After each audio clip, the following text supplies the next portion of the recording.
ओम नमो भगवते वासुदेवाय।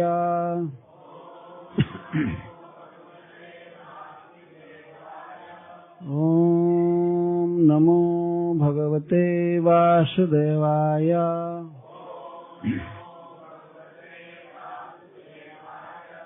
ओम नमो भगवते वासुदेवाय।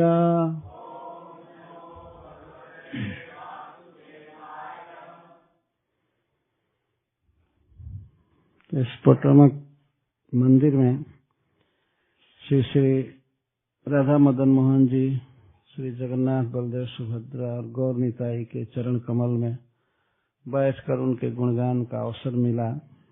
इसके लिए मैं भक्तों को धन्यवाद देता हूँ और आप इस कथा के आयोजन में पधारे, इसके लिए आपका स्वागत है। भगवान कृष्ण कृपा करेंगे आप पर। मुझे बहुत आनंद आता है जब भक्तों के बीच बोलना पड़ता है, बोलने को मिलता है, क्योंकि वे भगवान की भक्ति कर रहे हैं, जप कर रहे हैं और बहुत से भक्त दीक्षित हैं जो रेगुलर कृष्ण की सेवा करते हैं, तो वे बहुत अच्छे ढंग से समझ सकते हैं कथा को। ऐसे श्रील प्रभुपाद ने श्रीमद् भागवतम पढ़ने और सुनने पर बहुत जोर दिया है। सारे ग्रंथों की रचना करने के बाद वेदव्यास देव बिल्कुल खिन्न थे, वो रो रहे थे, उन्हें शांति नहीं थी। तब श्री नारद जी ने बताया कि जिस कार्य के लिए आपका अवतार हुआ है उस कार्य को आपने नहीं किया। आप अपने पर विचार कीजिए। आप भगवान श्री कृष्ण के अंश हैं, आप अवतार लिए हैं कृष्ण के गुणों का वर्णन करने के लिए, लेकिन आपने अब तक किया नहीं। आपने महाभारत ग्रंथ की रचना किया, बहुत अद्भुत ग्रंथ है, लेकिन धर्म अर्थ काम इन्हीं का आपने बहुत वर्णन किया है। भगवान की महिमा का वर्णन आपने नहीं किया। भगवान श्री कृष्ण के सौंदर्य, माधुर्य, कृपा, लीला आदि का आपने विस्तार से वर्णन नहीं किया। इसलिए आप एक ऐसा ग्रंथ रचिए जिसमें भगवान श्री कृष्ण के गुणों का और लीलाओं का प्रचुर वर्णन है। उसको सुन करके ही जीवों के हृदय में भगवान कृष्ण के प्रति भक्ति होगी, और जब भक्ति होगी तो सारे अनर्थों का नाश हो जाएगा और जीव परम आनंद में मग्न हो सकते हैं। श्री नारद जी के आदेश से भगवान वेदव्यास देव ने श्रीमद् भागवतम की रचना किया। तो समाधि में भगवान श्री कृष्ण को, उनकी माया शक्ति को, अंतरंगा शक्ति को, सबको देखे और यह भी देखे कि जीव किस प्रकार माया के कारण देह में आत्मबुद्धि कर लिया है और इसके कारण अनेक अनर्थ अर्थात दुख भोग रहा है। तो भागवत की रचना उन्होंने इस तरह से किया और करके उसको सुखदेव गोस्वामी को पढ़ाया। इसके बाद वेदव्यास देव बिल्कुल प्रसन्न हो गए, सुखी हो गए। तो वास्तव में भगवान वेदव्यास देव के जीवन की अंतिम कमाई है श्रीमद् भागवतम, और इसे सुनने की बहुत प्रथा है, परंपरा है हमारे देश में और इधर भी। एक बार भागवत सुनने की इच्छा होती ही है सबको, लेकिन वैसे वेदव्यास जी ने कहा है कि इसे रोज सुनना चाहिए। नित्यम भागवत सेवया, नित्यम का अर्थ प्रत्येक दिन। तो कभी कभी इस तरह के आयोजन किए जाते हैं। जैसे महाराज परीक्षित को 7 दिन ही जीना था, तो उन्हें सुखदेव गोस्वामी ने 7 दिन सुनाया। और ऐसे सप्ताह की विधि पद्म पुराण और स्कंद पुराण में दी गई है। अनेक काम धंधों में फंसे होने के कारण लोगों को अवसर नहीं मिलता है सुनने का, इसलिए आयोजन करके 7 दिन का सेमिनार जिसको कहते हैं सत्रम, उसे करके इसे सुनने की विधि है। तो आप सभी भक्तों का मैं परम आभारी हूँ कि आपने हमें अवसर दिया इस अपने मंदिर में बोलने का। तो इस प्रसंग में, इस सत्र में यहाँ पर जजाति महाराज के गृहस्थ जीवन का और उनके वैराग्य तथा वैकुंठ प्राप्ति का वर्णन किया जाएगा। गृहस्थों के लिए यह कथा बहुत ही उपादेय है। श्रील सुखदेव गोस्वामी कोई भी कथा वंश परंपरा से कहते हैं, इसके बाद वह, इसके बाद वह। तो सोम वंश का वर्णन कर रहे हैं इस समय। सोम वंश, क्षत्रियों के दो वंश इस पृथ्वी पर बहुत प्रसिद्ध हैं, सोम वंश और विवस्वान का वंश। विवस्वान मतलब सूर्य वंश और सोम का चंद्र वंश। तो चंद्र वंश को कह रहे हैं, उसी में महाराज यजाति आते हैं। कोई भी वंश पहले भगवान से चलता है, अहम सर्वस्य प्रभव। कारणोदकशाही भगवान से, गर्भोदकशाही भगवान विष्णु से ब्रह्मा जी का जन्म हुआ। भगवान के नाभि कमल से ब्रह्मा जी प्रकट हुए और ब्रह्मा जी के पुत्र हुए अत्रि। अत्रि के 3 पुत्र हुए, दत्तात्रेय भगवान, दुर्वासा जी और सोम, चंद्र। सोम वास्तव में उनका नाम है, जो चंद्र लोक के इस समय मालिक हैं, अधिपति हैं। इस तरह से वंश चला। तो भगवान से ब्रह्मा जी, ब्रह्मा जी से अत्रि, अत्रि से सोम और सोम से बुध का जन्म हुआ और बुध से पुरुरवा, पुरुरवा से आयु महाराज, आयु से नहुस और नहुस के पुत्र हैं यजाति। श्रील सुखदेव गोस्वामी इस तरह से गिना रहे हैं। एक ही एक पुत्र नहीं हुए, बहुत पुत्र हुए, लेकिन प्रधान को गिनाया जा रहा है।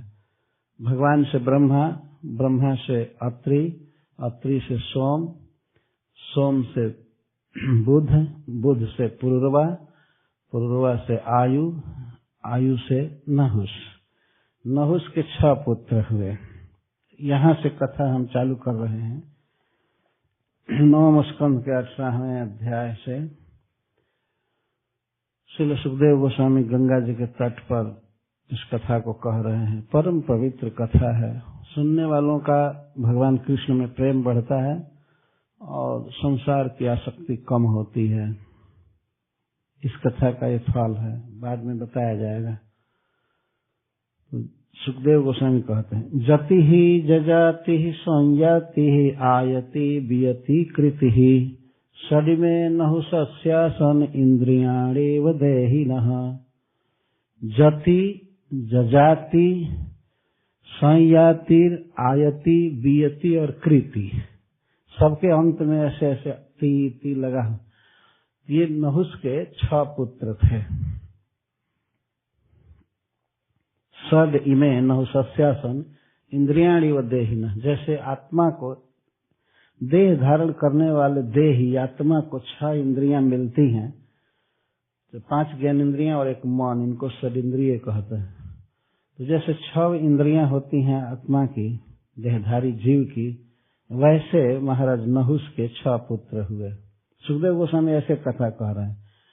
केवल इससे दृष्टांत दे रहे हैं कि जैसे आत्मा की 6 इंद्रियां होती हैं, देहधारी आत्मा की 6 इंद्रियां होती हैं, तो जैसे आत्मा के अधीन ही सारी इंद्रियां हैं, इस तरह से वे 6 पुत्र बड़े अनुगामी थे पिता के। ये कहने का आशय है। नहुस महाराज के 6 पुत्र अनुगामी थे, ओबेडिएंट सन थे। तो नहुस के बाद जैसी परंपरा है, सबसे बड़े पुत्र जति थे, उनका नाम था जति। तो यति ने राज्य नहीं लिया, पिताजी राज्य दे रहे थे, पूरा संसार का राज्य वैभव, उनको राजा बना रहे थे, रूल करने के लिए पावर दे रहे थे। लेकिन सुखदेव गोस्वामी कहते हैं, राज्यम नैक्षत जति पित्रा दत्तम तत्परिणामवित् जत्र प्रविष्ट पुरुषो आत्मानम नाव बुध्यते। श्रील सुखदेव गोस्वामी कहते हैं कि राजा नहुस अपने ज्येष्ठ पुत्र जति को राज्य दे रहे थे, राजा बना रहे थे, लेकिन राज्य न इच्छा जति, जति ने राज्य की इच्छा नहीं किया, वो राज्य नहीं लिए। इससे पता चलता है कि पहले के लोग कितने भगवत भक्ति में रहते थे, राज्य की इच्छा नहीं हुई बिल्कुल, देने पर भी। आज के युग में लोग झगड़ा करते हैं और पिता राज्य दे रहा है, जेठ पुत्र का सहज अधिकार है, लेकिन नहीं लिए, इच्छा तक नहीं की, न ऐच्छत। क्यों? तत्परिणामविद, राजा बनने का परिणाम वे जानते थे। राजा बनने पर क्या होता है, क्या गड़बड़ी हो जाती है कि यत्र प्रविष्टः पुरुषः आत्मानं नावबुध्यते। राजा बनने पर, बड़ा मैनेजर बनने पर व्यक्ति अपने को भूल जाता है। आत्मानं न अवबुध्यते, अपने को नहीं जानता है, अपने को कि मैं भगवान श्री कृष्ण का दास हूँ और इस नाते से सभी जीवों से मुझे प्रेम करना चाहिए, भोगों से दूर रहना चाहिए। इसको कहते हैं आत्मज्ञान। मैं चिन्मय जीव हूँ, मैं देह नहीं हूँ और भगवान श्री कृष्ण के साथ हमारा नित्य संबंध है और उस नित्य संबंध के अनुसार हमें उनकी सेवा करनी चाहिए, भक्ति करनी चाहिए।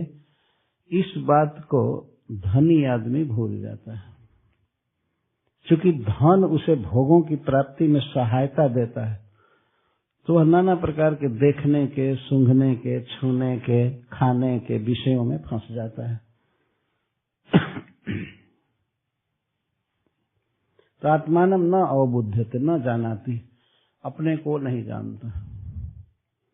वास्तव में जो लोग इस संसार में बहुत बड़े पद पर हैं और जिनके पास काफी धन है, वे लोग इंद्रियों के भोगों में ही लगे रहते हैं। वे आत्मा के हित को नहीं पहचान पाते हैं। और उसमें भी कोई राजा हो और संपूर्ण भूमंडल का राजा हो, तब तो कहना ही क्या, वो केवल भोगने पर पड़ जाता है दुनिया को, और धन उसमें सहायता देता है। धन से ही सब चीज भोगा जाएगा। धन से व्यक्ति वायुयान पर घूमता है या कुछ भी खरीद सकता है, और धनी आदमी मनमाना शराब भी पीता है और अवैध स्त्री संग करता है धन के बल से। इस तरह उसकी इंद्रियों का प्रवाह माया की तरफ अधिक अधिक धस जाता है। इसलिए जति नहीं लिए राज्य। इसका मतलब कि भगवान की भक्ति करने के कारण न ज्ञान था और भक्ति करने के लिए ही राज्य नहीं लिए, इस झंझट में नहीं पड़े। तत्परिणाम जानते थे राज्य का परिणाम। तब अब जब बड़ा पुत्र राज्य नहीं लिया, तब सेकंड नंबर के जजाति महाराज, जतिर जजाति संयाति आयति बियति कृति, दूसरे नंबर के पुत्र थे। ये भी राज्य नहीं लिए। पिता कहे कि तब तुम राज्य करो, तुम राजा बनो, तो ये कहे नहीं, बड़े भाई का अधिकार है राज्य पर, हम नहीं राज्य लेंगे। लेकिन जति घर छोड़ करके चले गए वन में।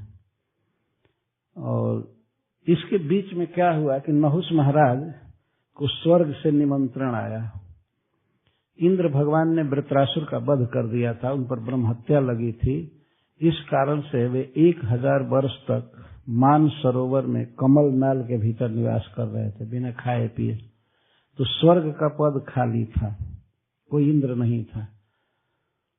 तो सारे देवताओं ने मिल करके महाराज नहुष से निवेदन किया कि आप इंद्र बनिए, और जब तक इंद्र नहीं आते हैं तब तक स्वर्ग को संभाल दीजिए। इतने महान प्रतापशाली मनुष्य हुआ करते थे उस समय। उनको इंद्र बना करके वो ले गए स्वर्ग में, विमान लेकर आए थे। तो जब नहुष महाराज स्वर्ग चले गए, तो स्वर्ग से ही वे स्वर्ग का भी राज्य देखते थे, देवताओं की रक्षा करते थे, और पृथ्वी का भी शासन करते थे, दोनों जगह। लेकिन स्वर्ग में एक घटना घटी। पितरी भ्रंसिते स्थानाद गाण्या धर्षणाद द्विजय प्रापिते अजगरत्व में जजाति भवन नृपः। जब नहुष महाराज अजगर हो गए, तब उनके पुत्र, दूसरे पुत्र जजाति महाराज नृपः अभवत, राजा बने। उन्होंने स्वर्ग से सब कुछ खबर पा लिया। आजकल जो भी खबर छपती है या आता है, तो इस पृथ्वी की खबर होती है। लेकिन उस समय पूरे ब्रह्मांड से संवाद आता था, सब जगह से। नारद जी तो प्राय सब जगह घूमते ही रहते थे, देवता भी आते रहते थे। जैसे हम लोग बैठे हैं एक दूसरे को देख रहे हैं, वैसे देवताओं को देखा जाता था पृथ्वी पर महाराज परीक्षित के शासन तक। अब वे नहीं आते हैं, अब दिखाई नहीं पड़ते। वो इतने गंदे समाज में वो आना चाहते नहीं, देवताओं की ये दशा। तो उस समय तुरंत खबर आई कि महाराज नहुस अजगर सर्प हो गए। कहा कि इतने बड़े राजा थे, देवता के पद पर गए और वहां से सर्प हो गए।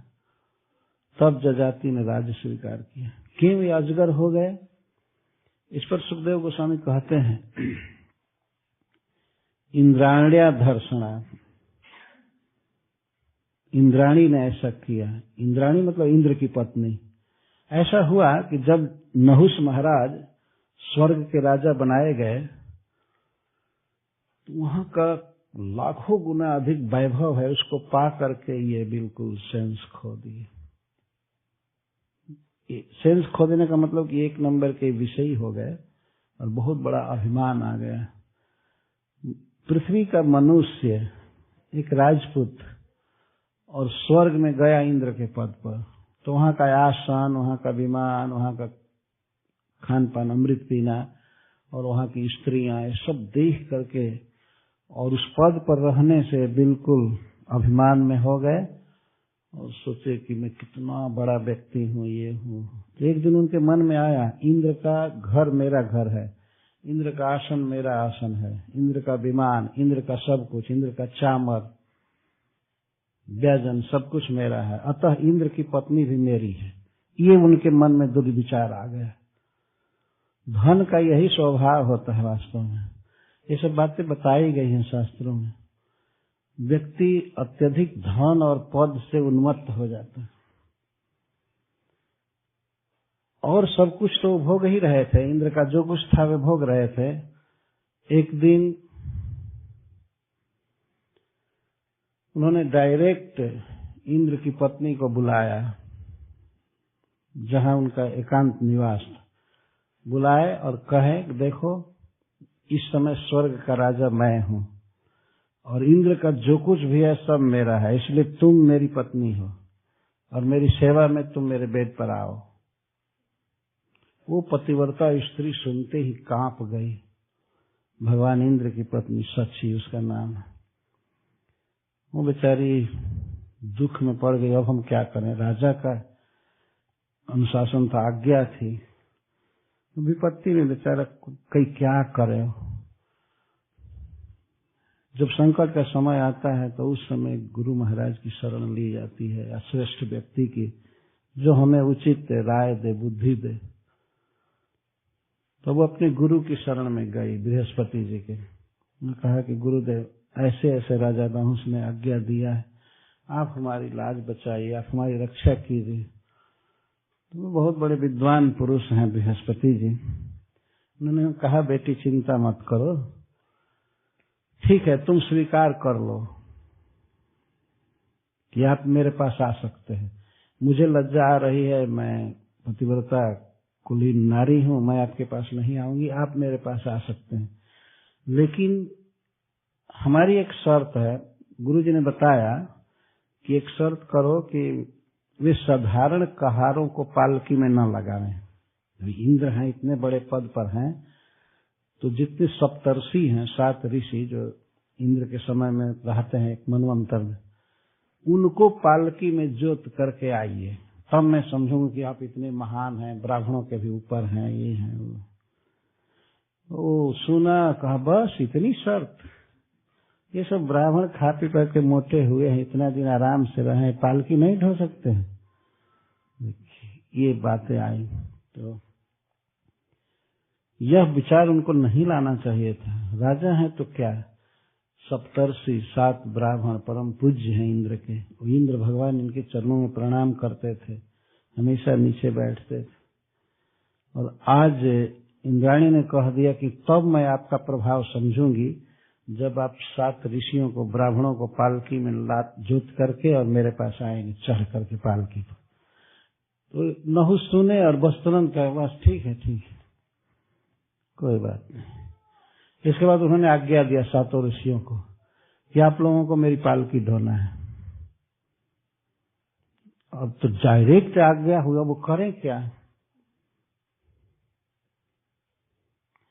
जैसे कोई गृहस्थ आदमी और 7 सन्यासी को कहे कि तुमको मेरा जूता साफ करना है, तो ये हद बात हो जाएगी।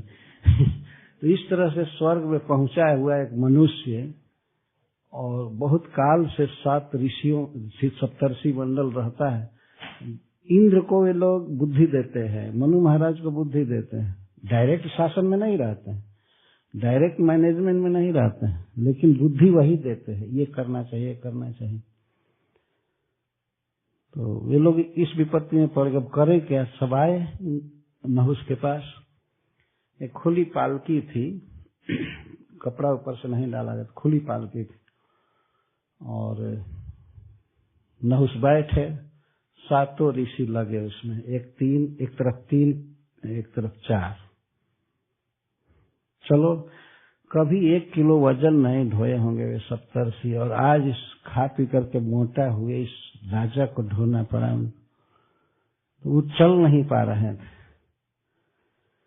और वो काम से बिल्कुल उन्मत्त हो रहा था। जल्दी चलो, जल्दी चलो। तो संस्कृत में सर्प सर्प सर्प सर्प का अर्थ है सर को। जल्दी चलो, जल्दी चलो, दौड़ते हुए चलो। बिल्कुल काम वासना से वो व्याकुल था। चलो, जल्दी चलो, जल्दी चलो, जल्दी चलो। वो चल नहीं रहे थे, वो कहार तो थे नहीं कि जल्दी जल्दी साबस साबस करके चले। बेचारे चल रहे थे अपनी गति से। तो आगे उसके पालकी के निकट, उसके चरण के पास अगस्त जी थे। दुर्वासा जी भी उस पालकी में लगे हुए थे और ऋषि मुनि थे। तो देर हो रही थी, काम वासना से उन्मत्त था। तब तक तो अगस्त जी को लात से मारा और राजा और कहा कि सर्प सर्प। इस पर अगस्त जी ने तुरंत कहा ब्राह्मणों से, पालकी रोकिए, तुम तुरंत सर्प हो जाओ। सर्प सर्प कहते। अब तो महाराज नहुस का ज्ञान आ गया कि ओहो, मैं कितना नीच काम कर रहा, इन पूज्य ब्राह्मणों को पालकी ढोने में लगाया है। वो रोने लगे। आधा शरीर उनका अजगर का तुरंत हो गया और ऊपर का भी मनुष्य का था, वो भी तुरंत अब होने वाला था सर्प के आकार में। लेकिन हाथ जोड़कर अगस्त से कहने लगे, मुझसे बहुत बड़ी गलती हो गई। वास्तव में हे मुनिवर, ये मेरा दोष नहीं है, ये इस पद का और धन का दोष है। मैं बहुत बड़े पिता का पुत्र हूँ, मेरी मति धर्म में लगी रहती थी, लेकिन जब मैं यहाँ आया स्वर्ग में और यहाँ का वैभव देखा, इस पद पर हुआ, तो मेरी बुद्धि नष्ट हो गई। अब मुझे समझ में आ रहा है कि मैं कितना गलत कर रहा हूँ। तो आप कृपा करके हमें आशीर्वाद दीजिए कि आपका ये शाप जल्दी खत्म हो जाए, मैं जल्दी फिर से मनुष्य योनि में आ जाऊं या देव योनि में आ जाऊं, ऐसी कृपा कीजिए। तो साधुओं में क्रोध तो क्षण भर का होता है। अब अगस्त जी को के हृदय में कृपा उत्पन्न हो गई। उन्होंने कहा, ठीक है, देखो यहाँ से बंद कर देना चाहिए, आवाज आ रही बहुत। जी ने कहा महाराज नहुस से, तुम जब किसी श्रेष्ठ व्यक्ति से बात करोगे तो उनके संग से और बात से तुम सर्प योनि से मुक्त हो जाओगे। इतना आश्वासन मिला नहुस को। और एक और भी उन्होंने कहा कि तुम्हारे भोजन की व्यवस्था मैं कर रहा हूँ। अजगर कोई काम नहीं करता है और खाता बहुत है, तो वो कहे कि जब मैं अजगर हो जाऊंगा, सर्प हो जाऊंगा, तो भोजन कैसे पाऊंगा। तो अगस्त जी ने कहा कि देखो, दिन के 6ठे भाग में, अगर दिन को 6 भाग में बांटा जाए, तो शाम को 6ठे भाग में किसी भी जीव को तुम पकड़ लोगे, बलवान से बलवान हाथी, सिंह, बाघ या दूसरे और भी जीव, तो वो तुम्हारे चंगुल से नहीं छूट पाएगा, वो तुम्हारा भोजन बन जाएगा। तो ये उन्होंने व्यवस्था दिया। तो जजाति महाराज का शरीर छूटा और वे अजगर बन गए, विचित्र अजगर बने, बहुत बड़ा। और उनको ये बात याद थी कि अगस्त जी ने ऐसा कहा है कि किसी श्रेष्ठ व्यक्ति से, किसी महान पुरुष से बात करने पर तुम अजगर जोनी से मुक्त हो जाओगे। तो इस बात की वो हमेशा प्रतीक्षा करते थे कि किसी श्रेष्ठ व्यक्ति से कब मेरी भेंट होगी, कब बात होगी। वो कथा तो बहुत विस्तार से है, मैं संक्षेप में कह रहा हूँ। एक दिन की बात थी, बहुत काल के बाद ईश्वर के सतयुग की घटना थी और द्वापर के अंत में एक घटना थी कि पांडव लोग राज्य हार करके जुए में वन में गए थे 12 वर्ष के लिए, और 1 वर्ष अज्ञातवास करना था। तो एक बार वे लोग अद्वैत वन में रह रहे थे, महाभारत में लिखा है। उनके साथ महारानी द्रौपदी भी थी। तो भीमसेन जब वन में जाते थे तो वे बड़े बड़े वृक्षों को उखाड़ देते थे, पहाड़ों, पर्वत, पत्थर को तोड़ देते थे, रास्ता साफ कर देते थे। एक दिन वे ऐसा करते हुए गए तो और सब भाई तो लौट आए आश्रम पर, लेकिन भीमसेन नहीं लौटे। तो गुरुजी साथ में थे, धौम्य मुनि, वनवास के समय। तो उन्होंने कहा कि चलो भीम को खोजें। युधिष्ठिर महाराज रोने लगे कि भीमसेन कहाँ गए, कहाँ गए। तो शाम हो गया था, तो 6ठा भाग भी बीत रहा था। तो भीमसेन का पता लग जाता था कि इधर वृक्ष को तोड़े हैं, उधर सिंह को मारे हैं, उधर ये किए हैं, उधर ये किए हैं। तो सब लक्षण देखते देखते युधिष्ठिर महाराज और धौम्य ऋषि गए। और वास्तविक बात थी, भीम जब ऐसा करते हुए जा रहे थे तो नहुष ने उनको पकड़ लिया। तो पहले तो भीमसेन समझे थे कि साधारण अजगर है, मैं मार दूंगा, लेकिन जैसे जैसे जोर लगा रहे थे वैसे वैसे वो उनको ऐंठता जा रहा था अपने शरीर से। भीमसेन की शक्ति एकदम पस्त हो गई। और नहुष को ये बात याद थी कि ये हमारे वंश में उत्पन्न, हमारा ही मतलब वंशज है। इसी वंश में आगे चल करके दुष्यंत हुए, पुरु, जगती महाराज के पुत्र पुरु, और पुरु से आगे चल करके दुष्यंत हुए, दुष्यंत से भरत। इसी भरत के वंश में उत्पन्न होने के कारण अर्जुन को बार बार भगवान भारत संबोधन किए हैं गीता में। तो इसी वंश में आगे चल करके पांडव हुए जो हस्तिनापुर के राजा बने थे। भीमसेन को ये बात याद थी कि हमारे ही वंश में सबसे श्रेष्ठ व्यक्ति युधिष्ठिर जन्म लिया है। यदि मैं युधिष्ठिर से बात करूंगा तो मैं सर्प योनि से मुक्त हो जाऊंगा। यह स्मृति भी अगस्त जी की कृपा से मिली थी नहुष को। तो भीमसेन को वो इसीलिए पकड़े थे कि युधिष्ठिर आएगा और उससे बात करूंगा और मैं मुक्त हो जाऊंगा। अच्छे लोगों के साथ ही बैठना चाहिए और बात करना चाहिए जब भी समय मिले। तो 3rd क्लास के आदमी का साथ नहीं करना चाहिए। तो नहुष पकड़ लिए भीम को और ऐसे मुख फाड़ करके लगता था कि खा जाएंगे, लेकिन खाते नहीं, जानते थे कि हमारे वंश का ही है और युधिष्ठिर इसको खोजते हुए आएगा तो मैं बात करूंगा। वही हुआ। धौम्य ऋषि के साथ युधिष्ठिर महाराज गए, देखे तो उनके भाई मर चुके थे, मतलब कोई चेतना नहीं थी, जीवित थे लेकिन युधिष्ठिर महाराज ने देखा कि कोई चेतना नहीं है, सर्प ने काट दिया है, विष व्याप्त हो गया है, इसलिए भीमसेन में जीवन का लक्षण नहीं। लेकिन कुछ देर आगे बढ़े तो देखे कि ब्लिंकिंग कर आंखों के पलकें गिर रही थी, तो समझे कि अभी मेरा भाई जीवित। उस सर्प को भी देखे कि अद्भुत सर्प है, ऐसा कोई दुर्गति में पड़ा हुआ श्रेष्ठ देवता या मनुष्य ही हो सकता। तो युधिष्ठिर महाराज कहे, बोलने में बहुत ही सुशील थे युधिष्ठिर महाराज। उन्होंने कहा कि आप अजगर जोनी में कौन हैं, कोई विशेष देवता हैं या जीव हैं, आप साधारण सर्प नहीं हैं, कृपा करके आप अपना परिचय दीजिए। और ये भीमसेन हमारे दूसरे भाई हैं, इनको आप छोड़ दीजिए कृपा करके। तो सर्प बोला, ईश्वर के द्वारा दिया हुआ मेरा ये स्वाभाविक भोजन है, मैं क्यों छोड़ दूं? तो युधिष्ठिर महाराज ने कहा कि आपको भोजन से मतलब है ना, मैं कोई हाथी या सिंह या बहुत बड़ा जीव आपको दे दूंगा आप उसको खा लीजिए और हमारे भाई को छोड़ दीजिए। तो नहुष ने कहा कि जो हमारा स्वाभाविक नेचुरल आहार मिला है उसको छोड़कर तुम्हारी भीख पर क्यों जीऊं?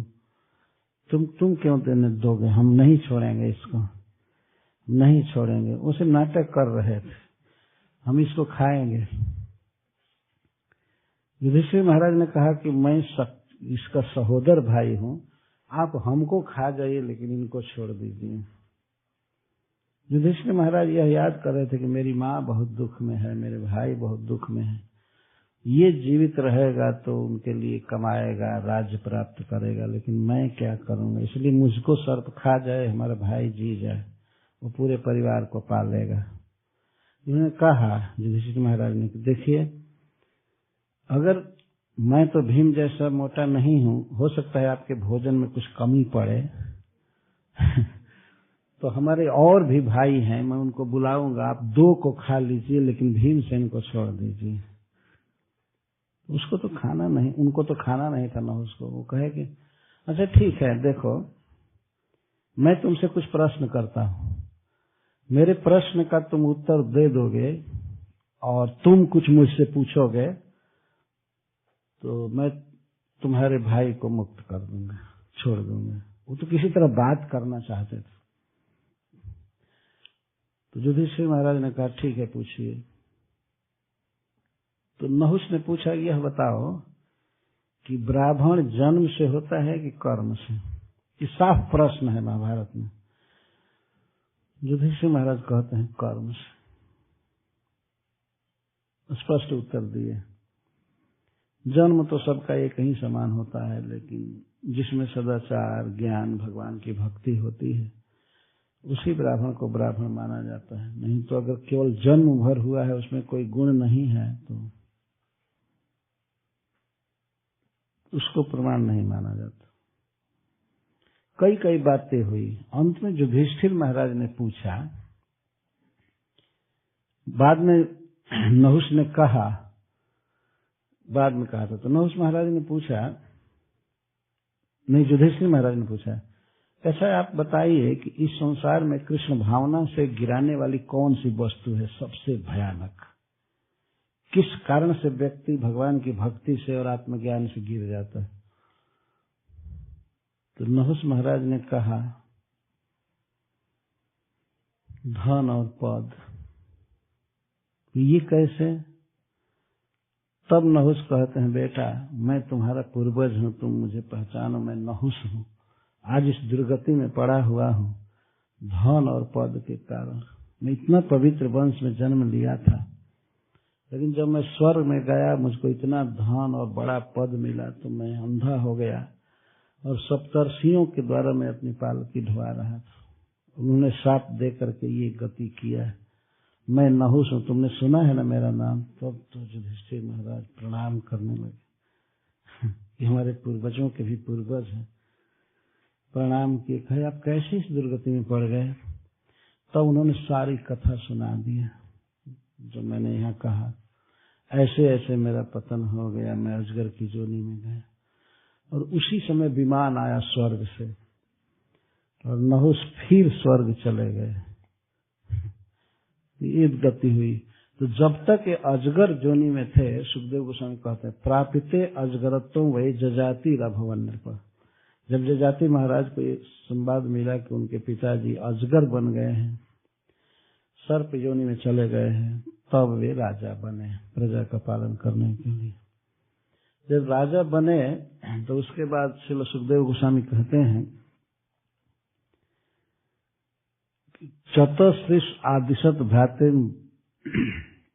भ्राता जवीयसु। उन्होंने चतुश्रीषु दिक्षु, चारों दिशाओं में अपने 4 भाइयों को राजा बनाया। एक तो चले गए थे, राज्य नहीं लिए जति, बाकी 5 भाई बचे थे, तो अपने 4 भाइयों को 4 दिशा का राजा बनाए,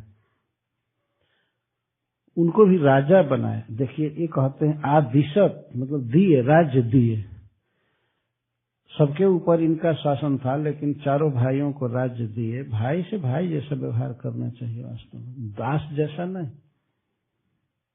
क्योंकि वो बिल्कुल एक पद का होता है, तो भाई के साथ ऐसा व्यवहार किया जाता। जजाति महाराज ने अपने भाइयों को चारों दिशाओं का राज दिया और कृतदारो जुगोपूर्विम काव्यस्य वृषपर्वण, शुक्राचार्य की पुत्री से उन्होंने विवाह किया और वृषपर्वा जो दैत्य हैं उनकी पुत्री शर्मिष्ठा से उन्होंने विवाह किया। इस पर महाराज परीक्षित प्रश्न किए कि ब्रह्मर्षि भगवान काव्य छत्र बंधुश्च नाहुष राजन विप्रयोग कस्मात् विवाह प्रतिलोमक। कहाँ शुक्राचार्य ब्रह्मर्षि ब्राह्मणों में श्रेष्ठ और राजा जजाति एक राजर्षि हैं, क्षत्रिय हैं, तो क्षत्रिय का विवाह ब्राह्मणी से कैसे हुआ?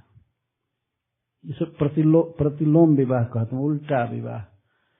अनुलोम विवाह ऐसा होता है, मान लीजिए कोई ब्राह्मण है, अगर लड़का ब्राह्मण है तो वह क्षत्रिय की कन्या से विवाह कर सकता है, और यदि क्षत्रिय है तो वैश्य की कन्या से विवाह कर सकता है, और वैश्य है तो शूद्र की कन्या से विवाह कर सकता है। प्रतिलोम विवाह उसे कहते हैं कि ब्राह्मण कन्या है और क्षत्रिय उससे विवाह करे तो उल्टा विवाह है, इसको प्रतिलोम विवाह कहते हैं।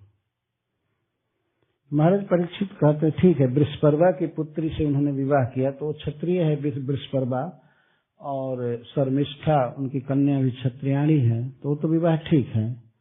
लेकिन देवयानी से कैसे विवाह किया महाराज जजाति ने? इतना धर्मात्मा होकर भी तो क्षत्रिय होते हुए उन्होंने एक ब्राह्मणी से कैसे विवाह किया?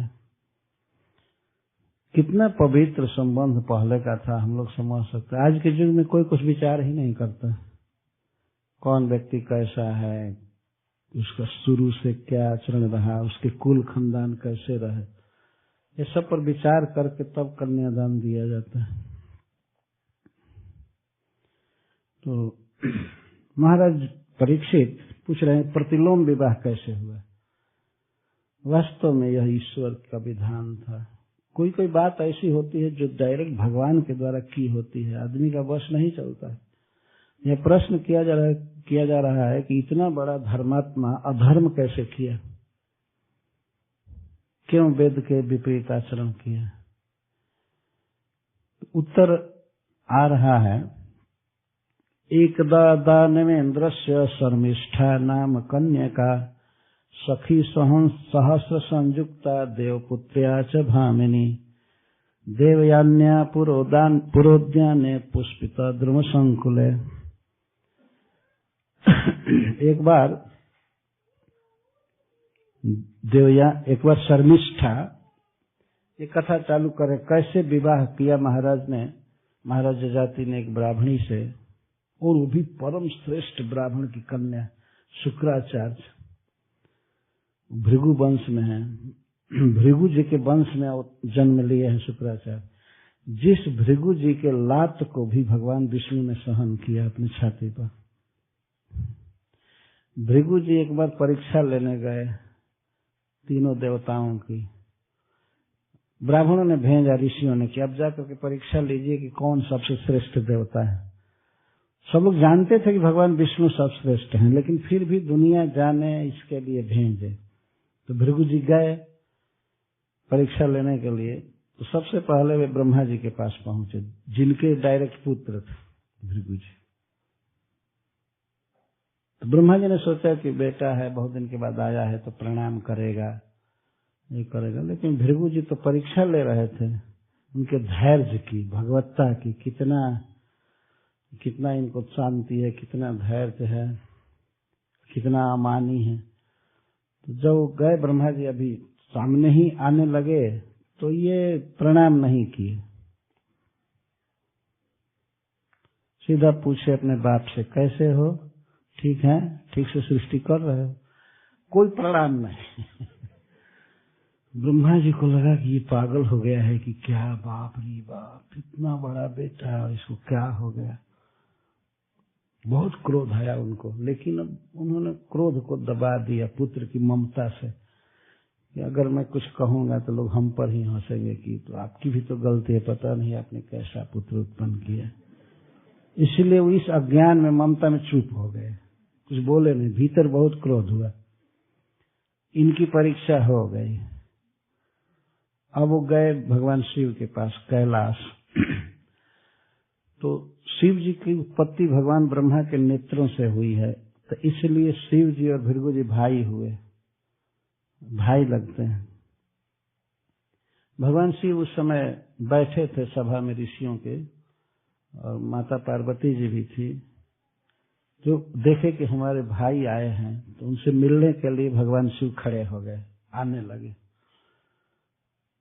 तो अब क्वेश्चन पेपर बढ़ा दिया था, बहुत हार्ड कर दिया।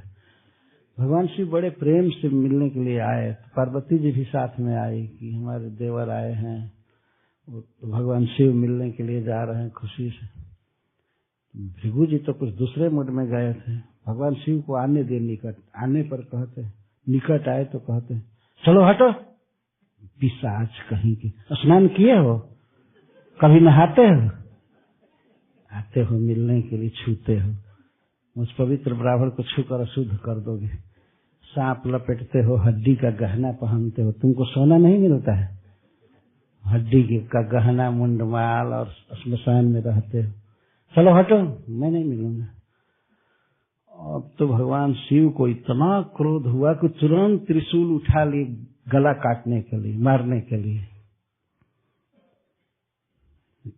तब तक पार्वती जी चरण में गिर गई, अपने प्रभु के, भगवान शिव के चरण में गिर गई कि नहीं नहीं छोड़ दीजिए, भाई हैं, अगर कुछ गलती हो गई बोल दिए तो क्या हो गया, छोड़िए छोड़िए।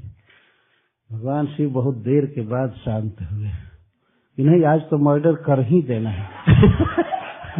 और बस इतना बोलने के कारण वो इतना कह दे, तुम नहाते नहीं हो, श्मशान में रहते हो, अपना सूरत शकल देखो तब मिलने आओ, छी छी।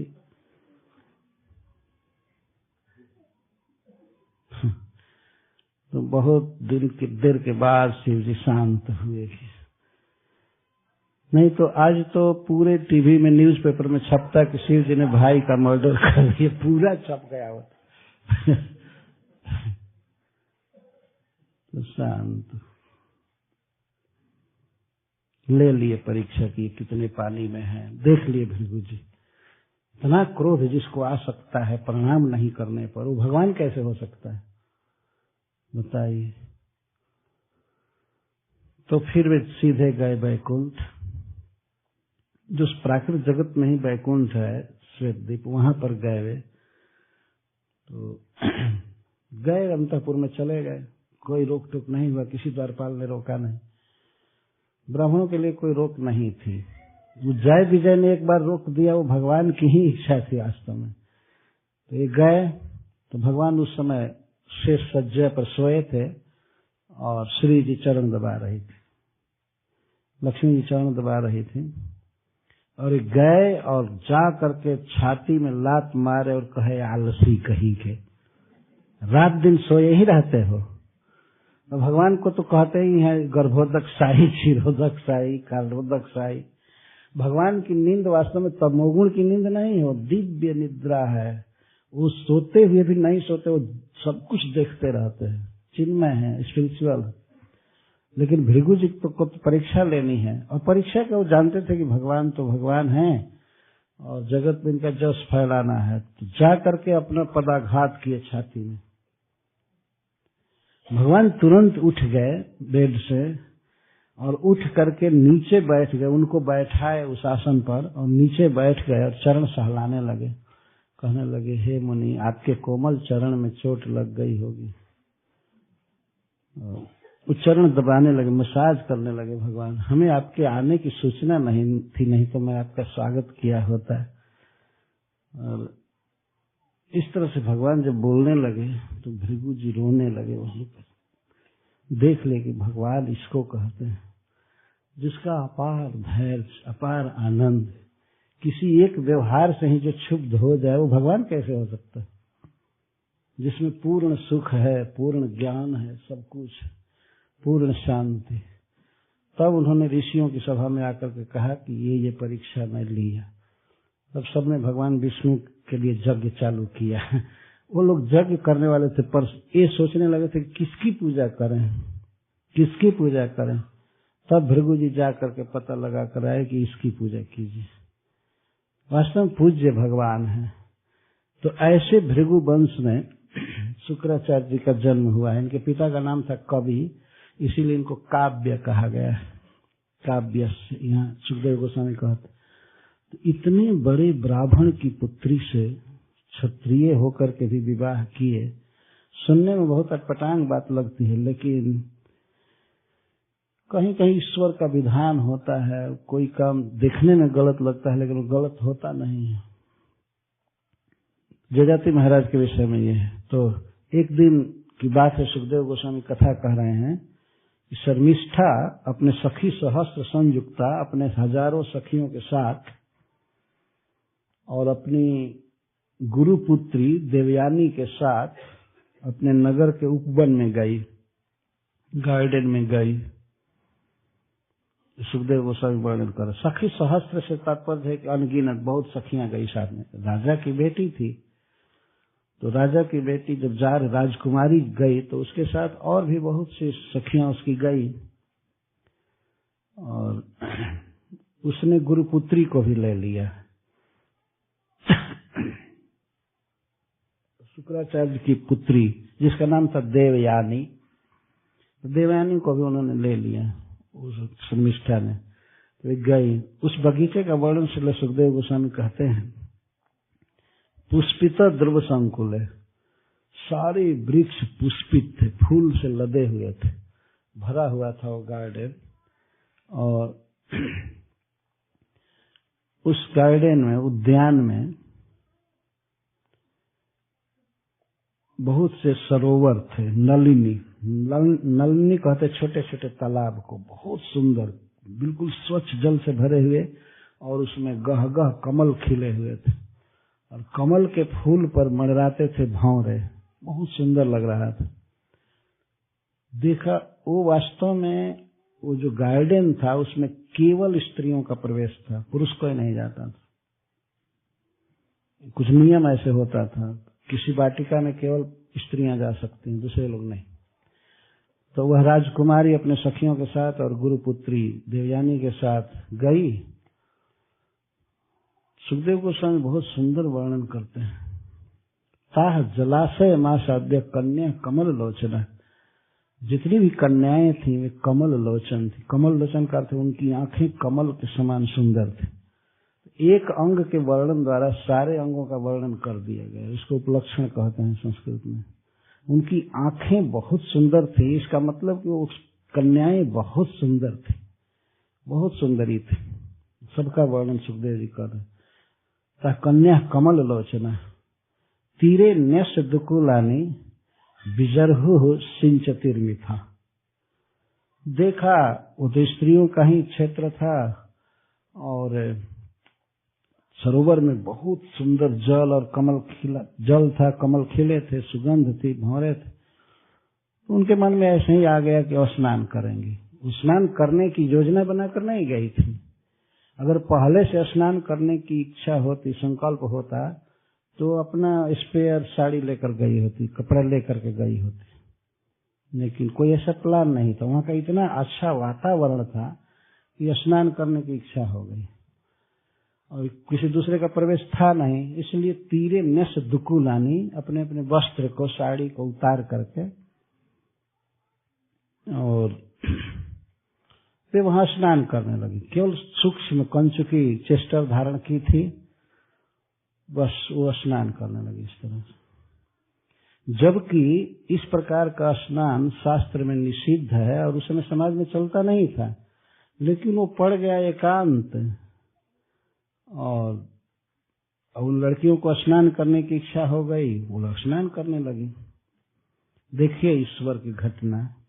वो पुरुषों के लिए वर्जित था क्षेत्र, उसमें नहीं जाना था किसी को।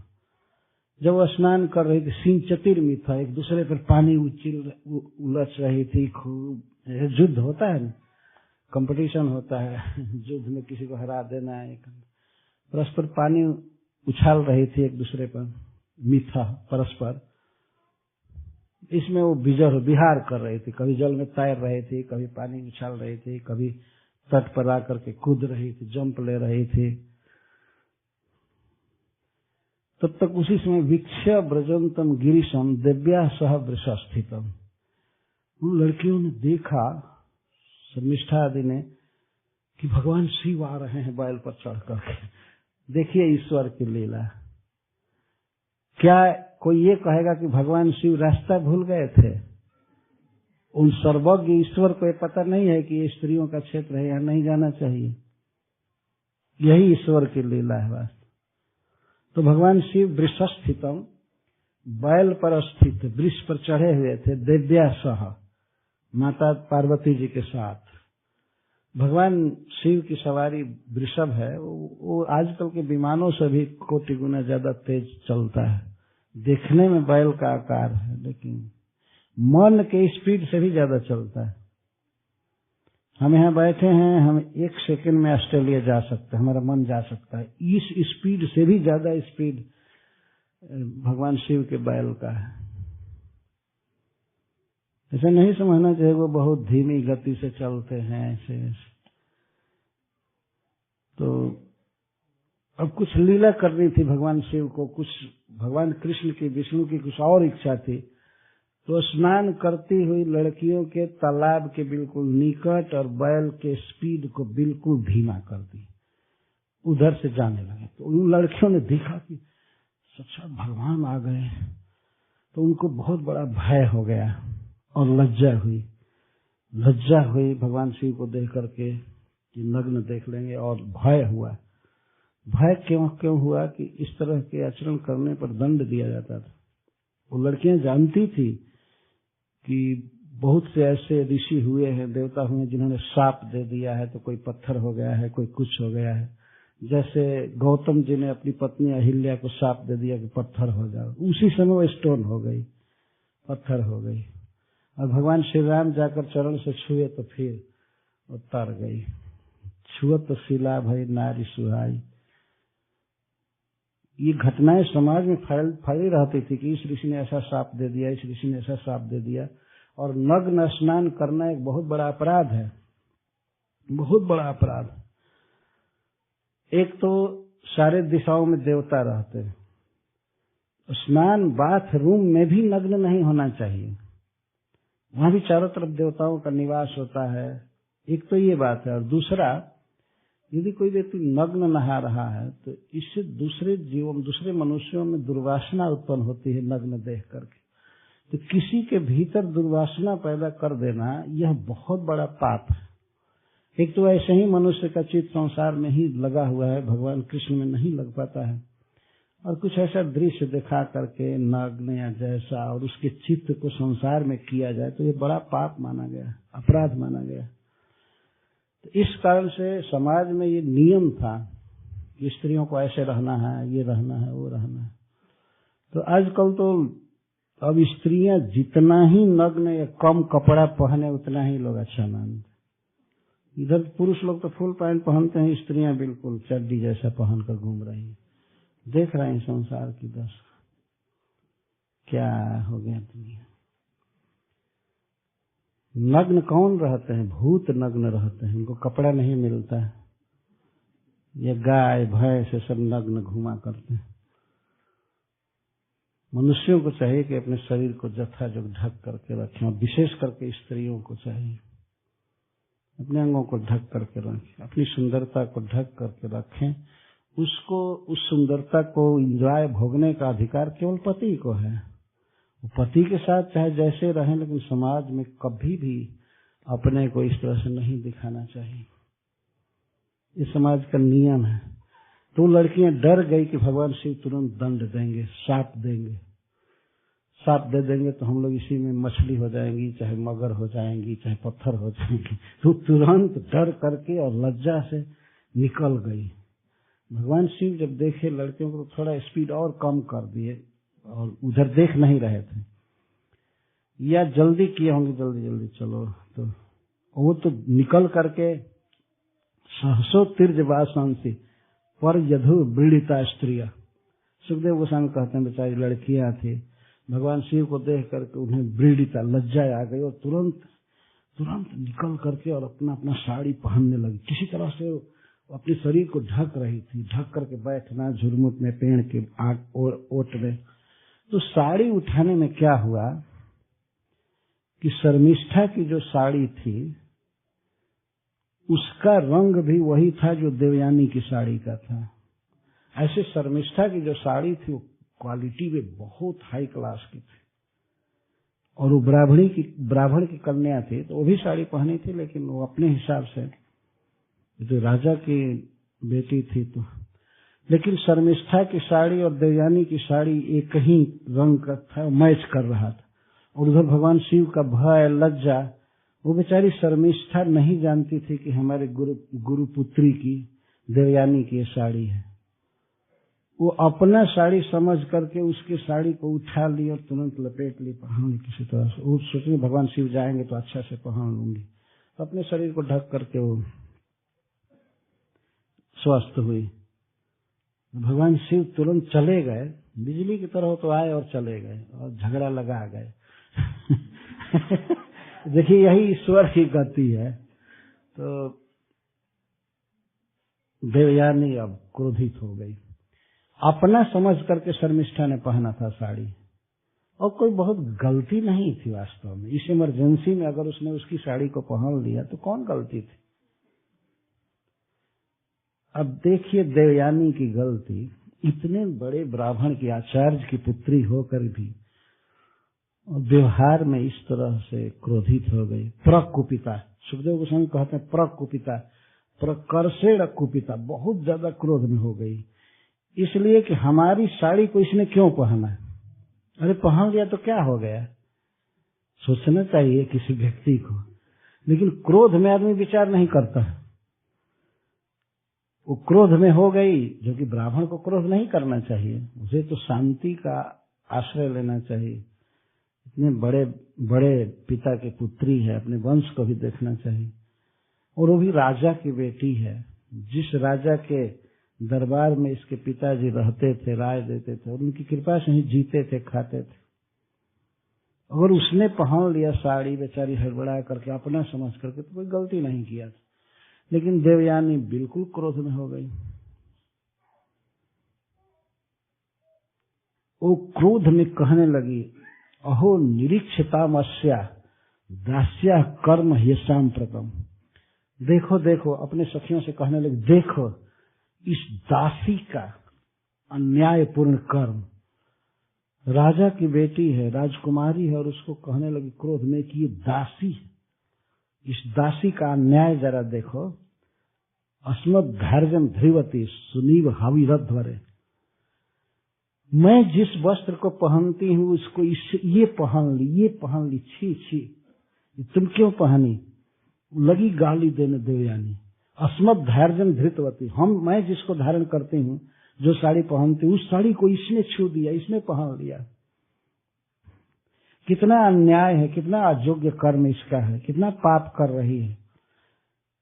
इस तरह से इसने हमारे साड़ी को धारण कर लिया, हमारे वस्त्र को पहन लिया, जैसे यज्ञशाला में कोई कुतिया आ करके यज्ञ करने के घी को पी जाए।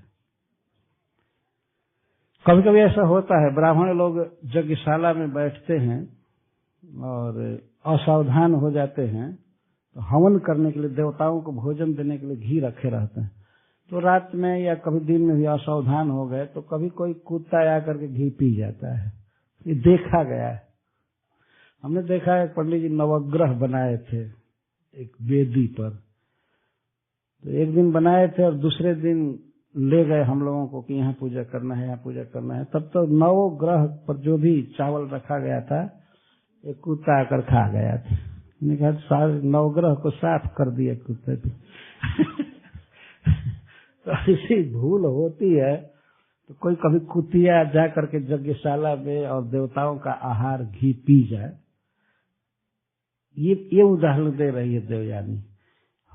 सुनी इव हवि अध्वरे, अध्वरे यज्ञ, जैसे यज्ञशाला में कोई सुनी कुतिया आकर के घी पी जाए, हवि को खा जाए, अभी जो हवन करने का सामान है घी मिला हुआ उसको खा जाए, घी पी जाए, वैसे ही हमारे वस्त्र को धारण कर ली। बाप रे बाप, अब तो 60 कुतिया बना रही है। इस संसार में कोई ठीक नहीं। इतना प्रेम से देखिए, ये खेल रही थी, नहा रही थी और क्षण भर में झगड़ा हो गया। हम एक बार इस कथा को कहे तो एक व्यक्ति कहा, तो झगड़ा तो शिव जी लगाए ना उनको उधर जाने की क्या जरूरत थी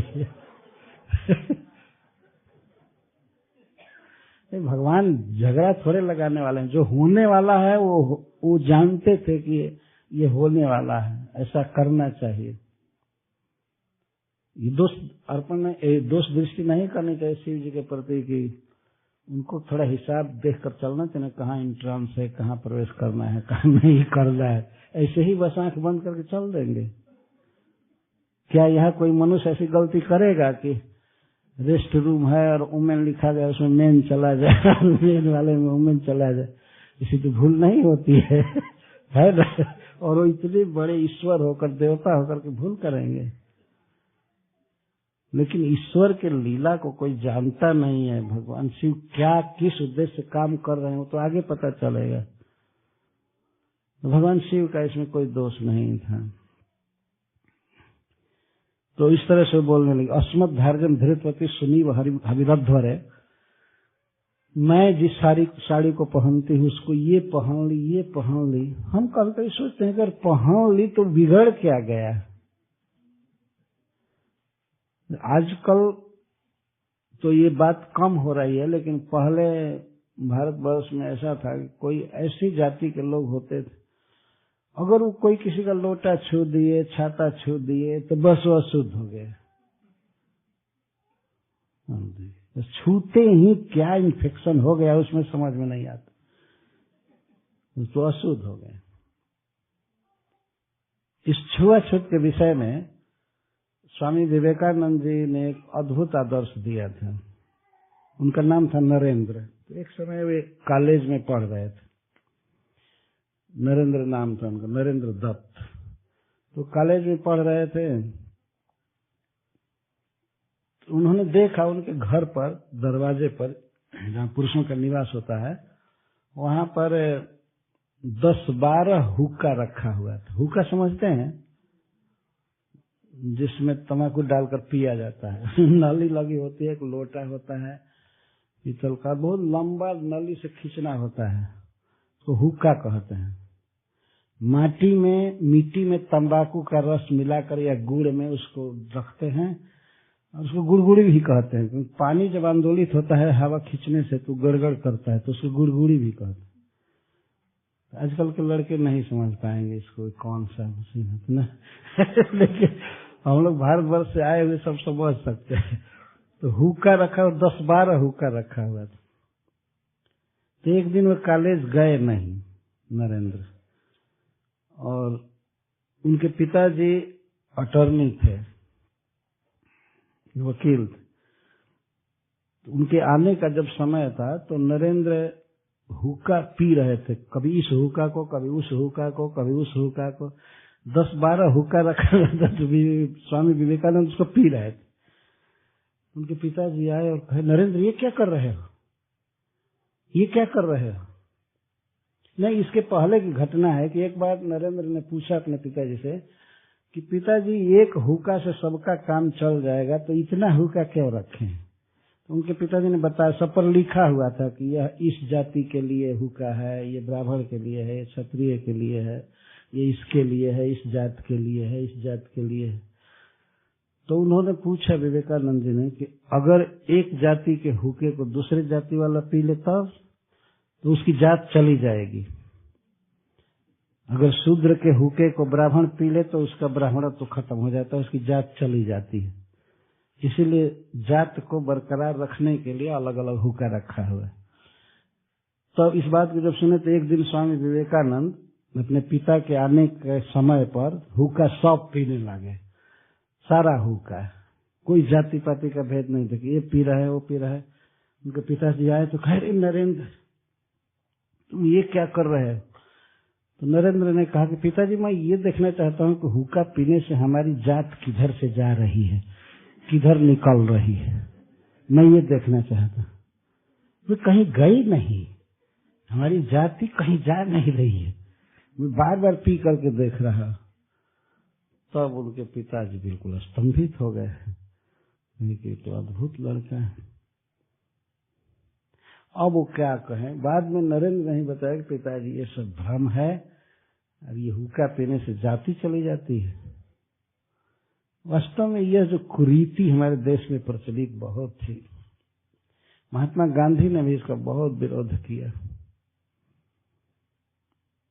हम पढ़ते हैं भाई जी हनुमान प्रसाद पोद्दार जो कल्याण के संपादक थे, तो कल्याण में नियम था कि जीवित व्यक्ति का चित्र नहीं छपेगा कभी भी, अभी भी नहीं छपता है।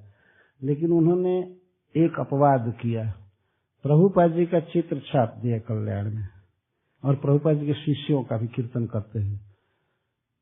और प्रभुपाद जी वहां पर लिखे हैं नीचे कि यद्यपि कल्याण का यह नियम है पत्रिका का कि जीवित व्यक्ति का चित्र नहीं छापना चाहिए, लेकिन मैं ऐसा समझता हूं कि स्वामी जी का चित्र छापना जरूरी है, और ये बहुत अच्छा काम कर रहे हैं। बहुत प्रोत्साहन दिया था उन्होंने। 3 खंड भागवत छाप करके भाई जी ने दिया था प्रभुपाद जी को अमेरिका जाने से पहले, और अमेरिका से आए तो सबसे पहले भाई जी से मिलने गए थे। तो इस तरह से जब ये प्रश्न हुआ भाई जी के सामने कि ये तो संन्यास दे रहे हैं बहुत पश्चात देश के लोगों को, म्लेच्छों को, क्या क्या, तो भाई जी ने कहा कि स्वामी जी बिल्कुल उचित कर रहे हैं। दूसरे लोग कह रहे थे नहीं ऐसा नहीं करना चाहिए, नहीं करना चाहिए। कई लोग इसका विरोध कर रहे थे, ये कैसे वैष्णव हो सकते हैं, ये कैसे, जबकि शास्त्र प्रमाण है। शास्त्र कहता है कि हुणांध्र कैसे है, आभीर कंका जवना खसादय, वो श्लोक बहुत प्रसिद्ध है। शुरू का याद नहीं, किरात हुणांध्र पुलिंद पुलकसा आभीर कंका जवना खसादय यन्ने च पापा जदुपाश्रयाश्रया शुद्धंति तस्मै प्रभु विष्णवे नमः। ब्रह्मा जी कहते हैं कि भगवान के भक्त का आश्रय लेने पर किरात, हूण, आंध्र, म्लेच्छ, जवन कोई भी व्यक्ति पवित्र हो जाता है और भगवान को प्राप्त करता है। तो उसको तो श्रील प्रभुपाद जी ने प्रकट दिखाया। शास्त्र कहता है, भागवत कह रहा है, लेकिन फिर भी कुछ लोग चेंचा करते हैं कि प्रभुपाद जी ऐसा क्यों किए, ऐसा क्यों किए, ऐसा क्यों किए। लेकिन ये तो जरूरी है। तो देखिए, यह एक कुरीति उतने बड़े ब्राह्मण की पुत्री हो करके इस अज्ञान में थी कि हमारी साड़ी को अगर शर्मिष्ठा ने पहन लिया तो हमारी साड़ी अशुद्ध हो गई, वो अशुद्ध हो गई। भगवान शिव तो चले गए, उसके बाद झगड़ा करने लगी, खूब बोल रही थी, जय रिदम तपसा सृष्टम। जानती हो, अपने सखियों में प्रवचन कर रही है, हम लोग तपस्या के द्वारा इस विश्व की सृष्टि किए हैं। वास्तव में यह सृष्टि ब्राह्मणों के द्वारा हुई है। आज भी आप अपने गोत्र का नाम पूछेंगे तो कोई न कोई ब्राह्मण ही है। ब्राह्मण ही इस जगत को उत्पन्न किए हैं, ये सत्य है। ब्रह्मा जी के कई पुत्र हुए जिन्होंने इस जगत की सृष्टि किया। यह इदम तपसा सृष्टि। और कैसे सृष्टि किया? तपस्या द्वारा। बहुत तप किए, भोजन छोड़कर, नींद छोड़कर के शक्ति प्राप्त किए, और इसके बाद विविध जीवों की सृष्टि की। ये तो ठीक बोल रही है कि हम लोग ब्राह्मण हैं, हम लोगों ने विश्व की सृष्टि किया है। और एक बहुत बड़ा मूर्ख व्यक्ति हुआ जो कहा कि हम लोगों की सृष्टि बानर किया है। डार्विन नाम का कोई व्यक्ति बताएंगे। उससे पूछा जाता है कि तुम्हारा गोत्र कौन है, तो वंश प्रवर्तक को गोत्र कहते हैं। वंश किसने चालू किया? तो वो तो कहता है मंकी ने। ये केवल सनातन धर्म के लोगों को पता है कि उनके वंशज, उनके पूर्वज कोई ऋषि रहे हैं, ब्राह्मण हैं, चाहे अत्रि, सांडिल्य, वशिष्ठ, गौतम, ऐसे ब्राह्मणों ने ही सृष्टि किया है। वास्तव हम लोग सब लोग ब्राह्मण की संतान हैं मूल से। बाद में भगवान ने वर्ण और आश्रम बनाया, वर्ण धर्म बनाया, लेकिन वास्तव में ओरिजिन देखा जाए तो सबके ओरिजिन ब्राह्मण है। एक प्रकार से देवयानी के कहने का आशय है कि हम लोग पिता हैं, हम लोग जगत को पैदा किए, हम लोग मतलब ब्राह्मण। जय रिदम तपसा सृष्टम मुखम पुंस परस्त, ये हम लोग भगवान विष्णु के मुख हैं, तो ब्राह्मण मुख से उत्पन्न हुए हैं, तो इसलिए कह रही है हम लोग भगवान विष्णु के मुख हैं, हम लोगों के द्वारा वे खाते हैं। भगवान ने कहा है कि मेरे खाने के 2 मुख हैं, एक अग्नि और एक ब्राह्मण। तो अग्नि में हवन किया जाए स्वाहा हाहा करके तो मैं उससे उतना खुश नहीं होता हूं, लेकिन ब्राह्मण को खिलाया जाए, वैष्णव के मुख में हवन किया जाए तो उससे मैं ज्यादा तृप्त होता हूं। तो हम लोग तो भगवान विष्णु को तृप्त करने वाले हैं, इसलिए हम लोग श्रेष्ठ हैं, हम लोग श्रेष्ठ हैं। वो इस तरह से कह रहे हैं कि तुम तो बिल्कुल नीच हो, हम लोग तो श्रेष्ठ हैं, हम लोग भगवान विष्णु के लिए खाते हैं, हमारे मुख से भगवान खाते हैं। इससे बढ़कर श्रेष्ठ कौन होगा कि जिसके जो मुख है भगवान को तृप्त करता है। अगर कोई वैष्णव कोई ब्राह्मण खाता है, मान लीजिए हलवा खा रहा है और हलवा में टप टप घी टपक रहा है, तो भगवान को उसे बहुत तृप्ति होती है। लेकिन अगर उस ब्राह्मण को डायबिटीज है तो अब क्या वे तृप्त ये नियम है वास्तव में, वैष्णवों को खूब खिलाना चाहिए, खूब खिलाना चाहिए, तो उसे भगवान तृप्त होते हैं। भगवान ने 3 बार भागवत में बात कहा है कि अग्नि में आहुति देने से मैं उतना प्रसन्नता से नहीं खाता हूं जितना ब्राह्मणों और मेरे भक्तों के मुख में हवन करने से मैं खाता हूं। इस तरह भगवान के उद्गार हैं। तो वो कह रहे कि हम लोग विश्व की सृष्टि किए हैं और हमारे मुख से भगवान खाते हैं, और धार्यते जयरिह ज्योति, और हम लोग ब्रह्म को धारण करते हैं, भगवान को हृदय में धारण करते हैं। और शिव पंथा सनातन, हम लोग वेद पढ़ते हैं और वेद की शिक्षा दूसरों को देते हैं, वेद धारण करते हैं, भगवान की भक्ति करते हैं, तो हम लोग श्रेष्ठ हैं। हम लोगों के पहने हुए वस्त्र को ये क्यों पहनेगी? अरे श्रेष्ठ हो तो इसका मतलब क्या है? देखिए अपने को श्रेष्ठ बता रही है लेकिन क्रोध में है, प्रकुपिता। और फिर करे जान वदंत उपतिष्ठन्ते सहलोका सुरेश्वरा, हम लोगों की वंदना लोकनाथा सुरेश्वरा, हम लोगों की वंदना मनुष्य की तो बात छोड़ दो, इंद्र आदि लोकपाल करते हैं और देवता लोग हम लोगों की वंदना करते हैं, और देवताओं की बात भी छोड़ दो, भगवान अपि विश्वात्मा पावन श्री निकेतन, हम लोगों की वंदना, हम लोगों को प्रणाम भगवान विष्णु भी करते हैं, जो कि श्री जी के पति हैं, समस्त धन के अधिकारी है, परम पावन है, दिव्य है, सभी जीवों के हृदय में बसते हैं, अंतर्जामी परमात्मा, वे भी हम लोगों की वंदना करते हैं।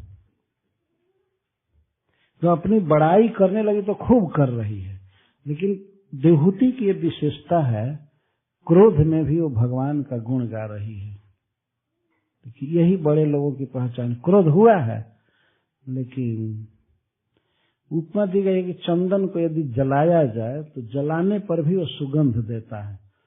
इक्षु को, गन्ना को यदि संकट में डाल दिया जाए, पेरा जाए, तब भी वो मीठा रस उगलता है दूसरों के लिए। जो बड़े लोग होते हैं उन पे क्रोध भी आवे, कुछ भी आवे, लेकिन वो लोग बहुत कुछ अच्छा वचन बोलते हैं।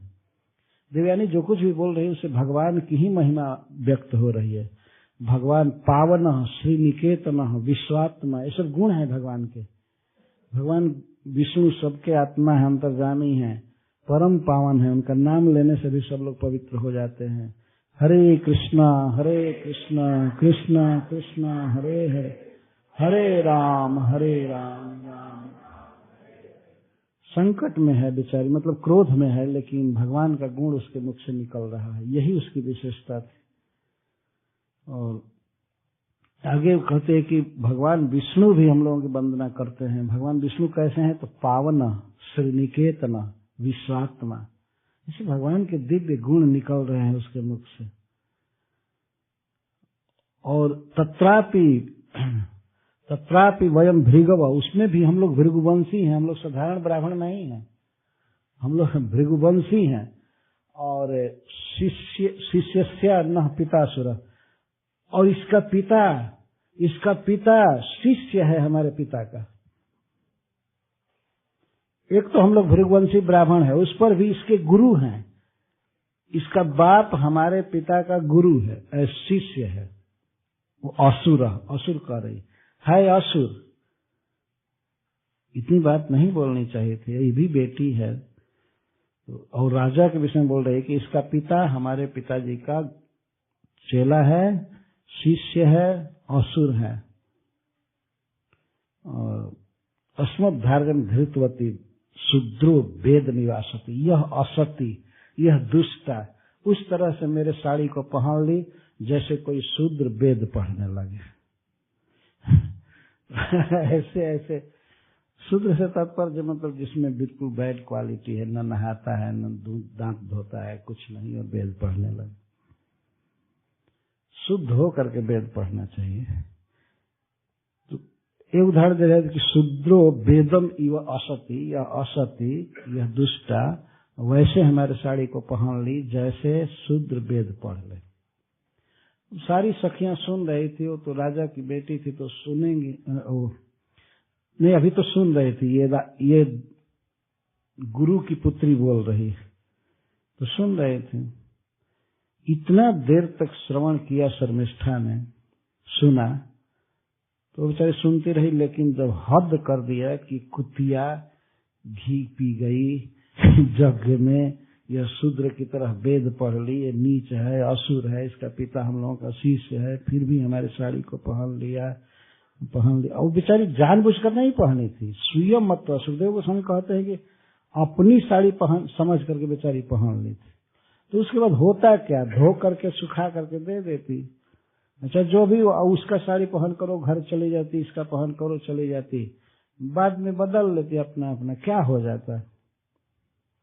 लेकिन वहां झगड़ा करने लगी, गाली जब दी, पिता को गाली दी तो शर्मिष्ठा को बर्दाश्त नहीं हुआ, उस क्रोध से कांपने लगी। सुखदेव गोस्वामी कहते हैं उरंगी व श्वसंती, जैसे सर्पिणी के समान सांस लेने लगी। आप लोगों ने देखा होगा सांप जब क्रोधित होता है कितना सांस लेता है। तो वो तो राजपूत की पुत्री थी और उस पर यह आघात हुआ, तो इस आघात को बेचारी शर्मिष्ठा सह नहीं पाई। उस सर्पिणी के समान फुफकार करने लगी, लंबी सांस खींचने लगी और उसने सीधा कहा। ये तो भगवान की महिमा गा रही थी, लेकिन वो तो बिल्कुल व्यवहार में आ गई।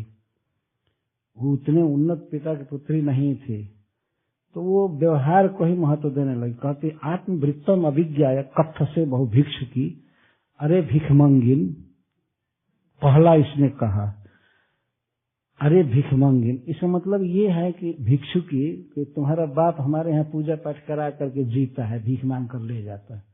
देखिए एकदम व्यवहार पर उतर आई। वो गुरु थे कितने महान, उनकी कृपा से ही असुरों की रक्षा होती थी। वो भी ब्राह्मण पूज। अगर मान लीजिए गुरु की पुत्री कुछ बोल दी तो शर्मिष्ठा को चाहिए था कि सह ले, जाने दीजिए गुरु की बेटी है बोल रही है तो सह लेना चाहिए। जो व्यक्ति सह लेता है वही महान है ना। सहना एक बहुत बड़ा गुण है। जैसे अभी आपने भगवान के विषय में सुना कि भृगु जी के पदाघात को भी वो सह लिए, प्रेम से उनका स्वागत कर रहे थे। और शिव जी केवल दुर्वचन सुन करके सहन नहीं कर सके। जब भृगु जी ने कहा कि तुम हड्डी की माला पहनते हो, गहना पहनते हो, सांप लपेटते हो, नहाते नहीं हो, हमको मत छुओ, इतने पर मारने चले थे। और कहीं भृगु जी पैर से मार दिए होते तब तो खत्म हो गए होते भृगु जी। वहीं पर टांग उठाकर भगवान शिव पटक दिए होते, मर गए होते वहीं पर। तो सहन जो करता है वही महान है किसी भी बात में। शर्मिष्ठा का एक कर्तव्य था वो सह ले, अपने क्रोध को रोक ले, ऐसी बात न बोले, उसको भिखमंगिन बनावे गुरु की पुत्री को। तो उसको भिखमंगिन बनाने का मतलब है कि गुरु को भिखमंगा कह रही है। आत्मवृत्तम अभिज्ञाय, आत्मवृत्तम का तुम्हारी जीविका कैसे चलती है इसको कभी सोचा है तुमने? कैसे तुम्हारे घर में भोजन बनता है या कपड़ा होता है, घर बना है, सब हमारे पिताजी की कृपा है तब तुम लोग जी रहे हो। और तुम इतना बड़ा बन रही हो, भगवान वंदना करते हैं, ये करते हैं, वो करते हैं, देवता वंदना करते हैं। तुम ये नहीं देखते हो कि कैसे घर का काम चल रहा है। बिल्कुल व्यवहार पर उतर आई। वो तो आध्यात्मिक बात कर रही थी, वो तो ऊंचे ब्राह्मण की सर्वश्रेष्ठ आचार्य की पुत्री थी, तो बेचारी क्रोध में थी, लेकिन फिर भी भगवान की बात बोल रही थी, अच्छी बात बोल रही थी। और ये बिल्कुल मैनेजमेंट पर उतर आई, बिल्कुल बिल्कुल थर्ड क्लास के स्तर पर। तुम कैसे खाती हो, कैसे पीती हो, तुम्हारा बाप आकर के हमारे यहाँ ड्यूटी बजाता है, तब कुछ मिल जाता है तो ले जाकर के खाती हो। ये वंदना करते हैं, वो वंदना करते हैं, अपना नहीं देख रही हो कैसे काम चलता है। एवं विधय सुपुरुष परुष है। सुखदेव गोस्वामी कहते हैं इस प्रकार से उसने बहुत बोलना चालू किया, बहुत बोलना चालू किया। और सब जितनी सखियां थी सब तो उसके पक्ष में थी, तो राजा की बेटी थी, और वो गाली देना चालू किया। वो भी क्रोध में भूल गई। जब क्रोध में व्यक्ति होता है तो उस समय कुछ भी ध्यान नहीं आता है कि हम किसको गाली दे रहे हैं, किसको बोल रहे हैं, क्या कर रहे हैं। जब नॉर्मल कंडीशन में आता है तब पता चलता है अरे तुमने बहुत गलत बोल दिया, बहुत गलत बोल दिया। कभी कभी आदमी अपनी पुत्री को गाली देने लगता है, गाली देता है, कभी बेटा को गाली देता है, कभी कुछ कभी कुछ कभी कुछ। एक व्यक्ति को मैं देखा था क्रोध में, उसको भोजन पहुंचाने में देर हो गई। प्राय गांव में ऐसा होता है कि लोग खेत पर हल चलाते हैं तो उनको भोजन पहुंचाया जाता है सवेरे, वहां तो पहुंचाने में देर हो गई।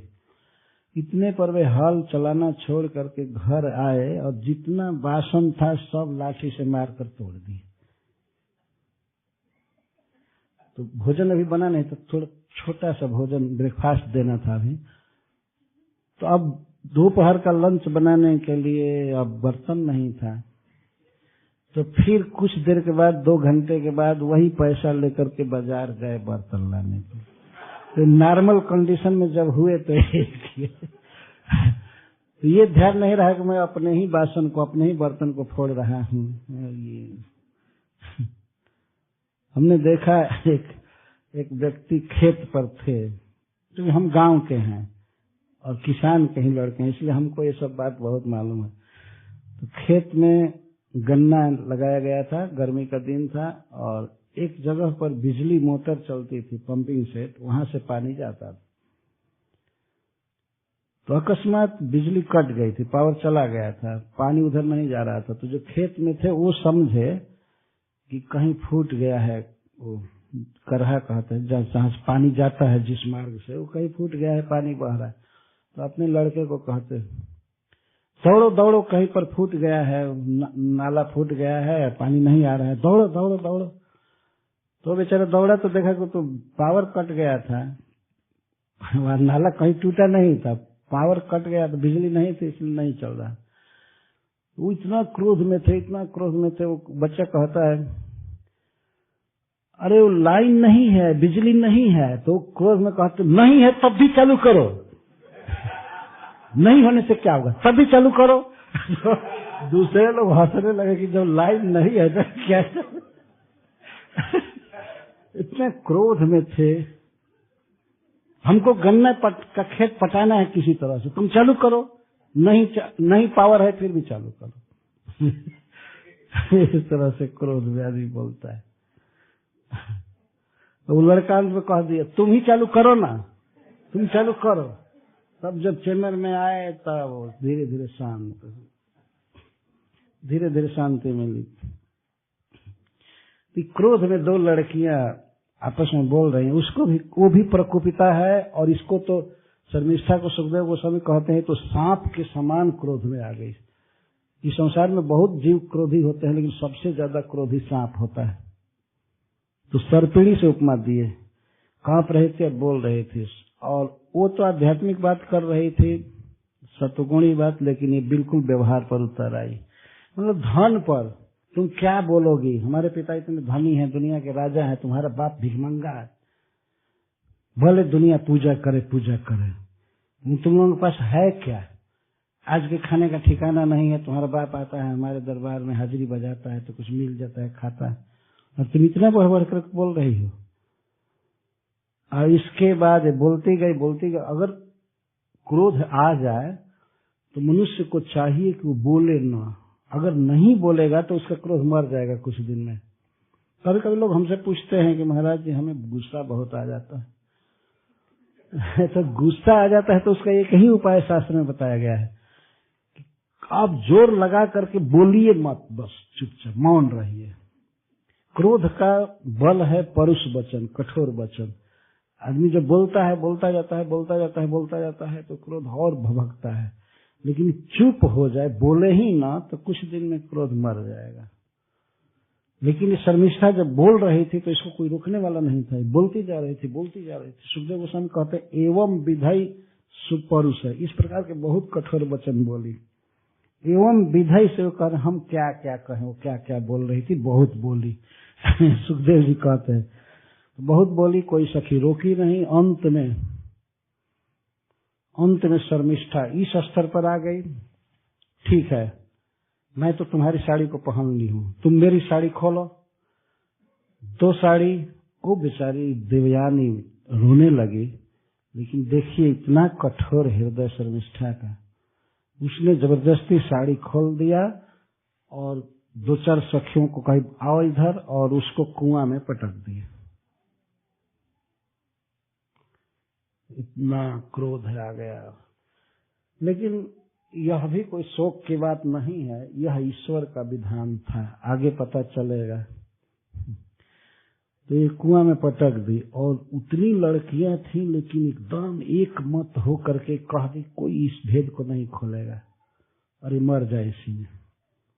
इतना बनती है, साड़ी पहन ली तो इतना बोली, ये बोली। अब एक प्रकार से मार ही दिया देवयानी को, लेकिन वो तो भगवान की कृपा से गिरी कुएं में, पर उसके शरीर में कहीं खरोच नहीं लगी, चोट नहीं लगी। वो नग्न लड़की बेचारी पानी में रही, वो तट को पकड़कर जैसे तैसे रही। तब तक उसी समय क्या हुआ, ये लोग तो घर चली गई लड़कियां एक मत हो करके। कभी कभी हम आश्चर्य करते हैं, भागवत में चित्रकेतु महाराज की कथा है, उनकी 60 लाख स्त्रियां थी, 1 करोड़, संस्कृत में 60 लाख। तो उन लोगों ने एक लड़के को विष दे दिया और एक मत रही, एक गुट, किसी ने भेद नहीं खोला, पता ही नहीं चला कि किसने विष दिया। एक भी फूट नहीं हुई कि हम कह दें कि इसने किया, ये किया। तो यहाँ पर सबको शर्मिष्ठा ने कहा कि घर चल करके ये घटना बताना नहीं है। अगर कोई पूछे कि देवयानी कहाँ गई तो चुप रहना कि हमको पता नहीं कहाँ गई। इतना कठोर स्वभाव, स्त्रियों का कठोर स्वभाव होता ही है, बहुत कठोर होता है। हाँ, ये शास्त्र कहता है जब वो जिद पर आ जाती हैं तो पुरुष की शक्ति वहां काम नहीं करती है। साहस उनमें बहुत होता है। ऐसे एक लड़की को पटक करके और चली गई और सबको चेतावनी दे दी कोई इस रहस्य को नहीं खोलेगा। चलो जब घर चली गई, उसी समय की घटना है, जजाति महाराज उधर घूम रहे थे मृगया में, उनको अकस्मात अद्भुत प्यास लग गई। यह भगवान की प्रेरणा थी। हम लोग तो जानते हैं भाई इतने देर तक हमको प्यास नहीं लगेगी, है ना, लेकिन अभी पानी पिए और 1 मिनट के बाद खूब कड़ी प्यास लग जाए तो कोई न कोई शरीर में खराबी होगी या कुछ होगा। जजाति महाराज को बहुत जोर से प्यास लग गई और प्यास से व्याकुल होकर के घूमते घूमते उसी कुआं में आ गए, कुआं पर आ गए। उन्होंने पहले देखा कि पानी है कि नहीं कुआं में। जब ही वे पानी के लिए झांके कुआं में देखे, उन्होंने देखा कि परम सुंदरी एक कन्या ज्योति लड़की इसमें गिरी हुई। तो फिर उन्होंने अपने नेत्र को हटा लिया। वे इतने सुशील धार्मिक राजर्षि थे कि वे किसी स्त्री पर, किसी कन्या पर देख ही नहीं सकते थे, वो भी नग्न कन्या पर कैसे देखे। लेकिन वो समझ गए कि ये गिरी हुई है, कुएं में गिरी हुई है। और उसने आवाज भी दिया कि महाराज आप मुझे निकालिए। तब महाराज ने अपने धनुष के नोक से तट को खोदा, नीचे किए, और इसके बाद अपना दुपट्टा निकाले और वस्त्र कमर में बांधे थे, इसको इनमें कई गांठ लगाए और नीचे डाले और कहे कि तुम इसको पकड़ करके आओ मेरे पास। मैं खींच रहा हूं तुमको, और एक कपड़ा डाल दिए थे कि तुम लपेट लो इस कपड़े को। इस तरह से बड़े आसानी से आई तो महाराज जजाति ने ऊपर आने पर सोचे कि फिर गिर न जाए, इसलिए उसका बांह पकड़ा ऐसे निकालने के लिए। जब बांह पकड़ा ऊपर आ गई। इस कथा को मैं कल विस्तार से कहूंगा। तो आई तो उसने कहा कि महाराज मेरा पाणी ग्रहण अब दूसरा कोई न करे, आपने मेरा पाणी ग्रहण किया है, आप ही मेरे स्वामी हैं, हमारे पति हैं। तो महाराज जजाति कान बंद कर ली कि मैं तो क्षत्रिय हूँ और ये ब्राह्मण की बेटी है। वो समझ गए, उसने परिचय दिया। तो कहा नहीं नहीं नहीं नहीं, ऐसा कभी नहीं कर सकता। तब उसने रिक्वेस्ट किया कि महाराज मेरा विवाह ब्राह्मण से होगा ही नहीं, ऐसी व्यवस्था है। तो कैसे? तो उसने एक कथा सुनाया कि कच्छ बृहस्पति जी का लड़का है, जो देवताओं के गुरु हैं, असुरों के विरोधी। तो गया था बृहस्पति जी से विद्या पढ़ने, सारी विद्या पढ़ लिया, मृत संजीवनी विद्या और भी अनेक प्रकार की विद्या, मरे हुए को जिलाने वाली विद्या। तो कच्छ पढ़ने नहीं, कच्छ बृहस्पति जी का लड़का था और पढ़ने आया शुक्राचार्य के पास। मैं भूल गया था, शुक्राचार्य जी के पास पढ़ने आया था। शुक्राचार्य जी जानते थे कि हमारे द्वेषी के लड़का है, लेकिन फिर भी पहले के लोग इतने संकुचित माइंड के नहीं होते थे। उन्होंने पढ़ाया खूब मन लगाकर। तो वहीं पर देवयानी रहती थी। तो कच्छ के सौंदर्य को देखकर देवयानी के मन में इच्छा हुई कि हम इससे विवाह करें, गंधर्व विवाह करें। गंधर्व विवाह को ही लव मैरिज कहते हैं। इधर का तो लव मैरिज क्या है, तो लस्ट मैरिज है। मैरिज तो वास्तव में गंधर्व विवाह भी बहुत पवित्र विवाह है। एक लड़के के अलावा, एक पति के अलावा स्वप्न में भी दूसरे लड़के से कोई संबंध नहीं होता। इसको कहते हैं विवाह, गंधर्व विवाह। और देव विवाह में तो माता पिता कन्या को अर्पण करते हैं, कन्यादान करते हैं। भगवान कृष्ण ने रुक्मिणी जी के साथ राक्षस विवाह किया था, ये भागवत में लिखा गया। बलात् कन्या को हर करके लाए थे। वो कन्या चाहती थी भगवान को, रुक्मिणी, तो कई राजाओं को परास्त करके लाए थे। इस प्रकार से जब वो देवयानी विवाह करना चाहती थी, लेकिन कच्छ का नियम था कि मैं जीवन में ब्रह्मचारी रहूंगा, विवाह नहीं करूंगा। तो जब उसने कहा कि मैं विवाह नहीं करूंगा, मुझसे आग्रह मत करो, तब देवयानी ने शाप दे दिया उसको। कहा कि मेरे पिताजी से तुम जो भी विद्या पढ़े हो सब भूल जाए, एक भी बात याद न आवे। वो कई बरस मेहनत करके पढ़ा था बेचारा, और इसने विवाह नहीं करने का शाप दे दिया कि तुम सारा भूल जाओ। तो कच्छ को भी क्रोध आया। उसने कहा कि मैं शाप देता हूं कि कोई ब्राह्मण तुमसे विवाह नहीं करेगा। अब तो दोनों ब्राह्मण शाप लग गया। तो देवयानी ने कहा कि महाराज किसी ब्राह्मण के साथ मेरा विवाह नहीं होगा, ईश्वर के द्वारा आप ही मेरे वर नियुक्त किए गए हैं। तो मैं आपको अपना पति मानती हूँ अनन्य मन से, और आपने हमारा उद्धार किया, हमारा प्राण बचाया है, आपने हमारे जीवन की रक्षा किए हैं। तो मैं तो आपकी अर्धांगिनी बनूंगी, आपकी सहधर्मिणी। महाराज जजाति के सामने ये जो धर्म संकट उपस्थित हुआ, विचारणीय बात, लेकिन महाराज जजाति नंद में स्वीकार किया। वो समझ गए कि भगवान की कोई ये प्रेरणा है। उनका मन भी जा रहा था, उनके मन में हो रहा था कि यह मेरी पत्नी बने। तो बड़े लोगों का मन जहां जाता है वो धर्म के अनुसार ही जाता है, अधर्म में नहीं जा सकता।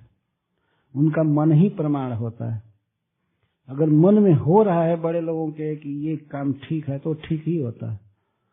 लेकिन ऐसा सभी को नहीं सोच लेना चाहिए कि हमारे मन में जो आ रहा है वही ठीक है।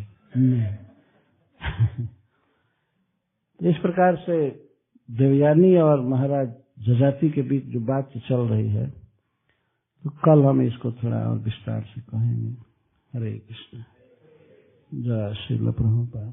धन्यवाद।